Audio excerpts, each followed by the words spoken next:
Hello दोस्तों, मां सुनीता कोटवानी तव्हां सभिनीनि जो स्वागत आहे मुंहिंजे नए चैनल कोटवानीस किचन सिंधी में। त अॼु मुंहिंजो इहो पहिलो वीडियो आहे, मुंहिंजो नयो वीडियो आहे। त सोचियो मां छो न अॼु चंड ॾींहुं सभिनीनि खां पहले शुरूआत कयां मां सतगुरुनि जे कड़ाह प्रसाद सां। छो जो त चंड ॾींहुं असां उहो बि कड़ाह प्रसाद ज़रूरु ठाहींदा आहियूं। त मां सोचियो कि कड़ाह प्रसाद जी रेसिपी तव्हां सभिनीनि सां शेयर कयां। वैसे त कड़ाह प्रसाद अक्सर खोड़ सारी असांजी जेके भेनरूं आहिनि सभिनीनि खे ईंदो ई आहे, बट फिर बि मुंहिंजे मन में भावना आई कि छो न अॼु हिकिड़ी जेका नई शुरूआत मां कई आहे, त उन नई शुरूआत जी जेका रेसिपी आहे मां कड़ाह प्रसाद असांजे सतगुरुनि जो प्रसाद सां शुरू कयां। त अचो कड़ाह प्रसाद जी रेसिपी ठाहियूं था। कड़ाह प्रसाद ठाहिण खां पहले मां तव्हांखे सभिनीनि खे हिकिड़ी टिप ॾींदीमांव। टिप इहा आहे कि जॾहिं बि तव्हां पंहिंजे सतगुरुनि जो प्रसाद ठाहियो, कड़ाह प्रसाद ठाहियो, मथे ते रओ ज़रूरु रखिजो। मथे ते रओ रखण जी प्रथा जेका आहे असांजे सतगुरुनि जे प्रति, असांजे गुरु महाराजनि जे प्रति जेका आहे असांजी भक्ति आहे, असांजी श्रद्धा आहे, जेको असांजे खाधे में सवादु जेको आहे वधाए छॾींदो आहे। त अचो कड़ाह प्रसाद जी रेसिपी स्टार्ट था कयूं।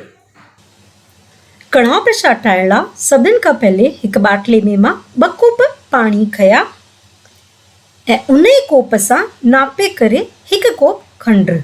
असांखे हिन जी चाशनी कोन ठाहिणी आहे, बसि हिकिड़ो टको ॾियारणो आहे ताकि खंडु जेका आहे सुठे सां घुलिजी वञे। तव्हांखे हिन कड़ाह प्रसाद में हिकु शइ जो ध्यानु रखिणो आहे कि खंडु, पाणी, गिहु, अटो सभु तव्हां हिकु ई कोप या कटोरे सां नापजो। उन ई कटोरे जी नाप सां तव्हांखे पूरो सीरो जेको आहे कड़ाह प्रसाद ठाहिणो आहे। त हिते पाणी में टक अचणु चालू थी चुका आहिनि ऐं हिन खे हाणे जो आहे गैस तां मां हटाए करे रखंदमि। ऐं हाणे इन ते कोई बि पैन, तई या फिर सिपरी था रखो। हाणे उन ई कोप सां नापे करे मां 1 कोप गिहु खयो आहे ऐं उन ई कोप सां नापे करे मां हिन में विझंदमि 1 कोप कणिक जो अटो। हाणे हिन खे असां सफ़ा स्लो फ्लेम ते 5 खां 7 मिंट सुठे सां भुनंदासीं, जेसिताईं हिन जो कलर जेको आहे मटिजी नथो वञे, हिन में सुठी खुशबू नथी अचे, तेसिताईं हिन खे 5 खां 7 मिंट ताईं तव्हांखे लगातार जेका केवी आहे हुनखे घुमाए करे हिन खे भुनणो अथव।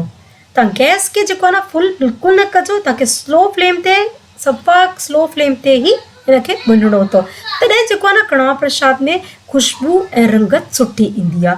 फुल फ्लेम ते हिन में रंगत त सुठी जल्दी अची वेंदी, बट उहो सवादु, उहा खुशबू कोन ईंदी। त स्लो फ्लेम ते हिन खे सुठे सां तव्हां पहले भुनोसि।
विच विच में ध्यान सां हिन खे मिक्स कंदा रहो ताकि इहे तरे सां जेको आहे न सड़ी न वञे। त इन तरीक़े सां ॾिसो हाणे हिन जो कलर बि जेको आहे काफ़ी हद ताईं चेंज थी चुको आहे। हिन में ॾाढी प्यारी सी हाणे जेका आहे न खुशबू बि अचणु लॻी आहे। त हाणे वधीक न, बसि हिकिड़ो ॿियो मिंट मां हिन खे भुनंदमि ऐं उन खां पोइ जेका खंडु वारो पाणी असां तयारु कयो आहे उहो इन में असां मिक्स कंदासीं।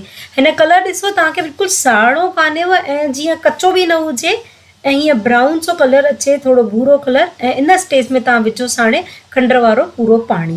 ऐं इहो पाणी विझो जेॾीमहिल तव्हां, त गैस जी फ्लेम कजो स्लो ते ऐं उन खां पोइ हिन खे लगातार मिलाइजो ताकि कड़ाह जो जेको आहे न ॻोढ़ो न ठही पए, सुठे सां कड़ाह में जेका आहे पाणी मिक्स थी वञे। ऐं उन खां पोइ तव्हांखे वधीक न 2 या 3 मिंट सुठे सां हिन खे घुमाए करे तयारु करिणो आहे।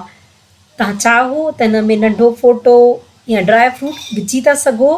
मां हिनखे जेको न सादो कड़ाह प्रसाद ठातो आहे कड़के अटे वारो। बसि हिन में तव्हांखे जेका न मात्रा ध्यानु रखणी अथव, जंहिं बि कोप या कटरे सां नापियो, 1 कोप घी, 1 कोप अटो, 1 कोप खंडु, बसि पाणी तव्हांखे जेके आहिनि 2 कोप लॻंदा ऐं श्रद्धा ऐं भक्तीअ सां इनखे सुठे सां भुनी करे तयारु कजो। जंहिं बि गुरुनि खे तव्हां मञंदा आहियो उन गुरुनि जो नाम जाप कजो ऐं ठाहिजो त ॾिसो हिन में छा त सवादु थो अचे।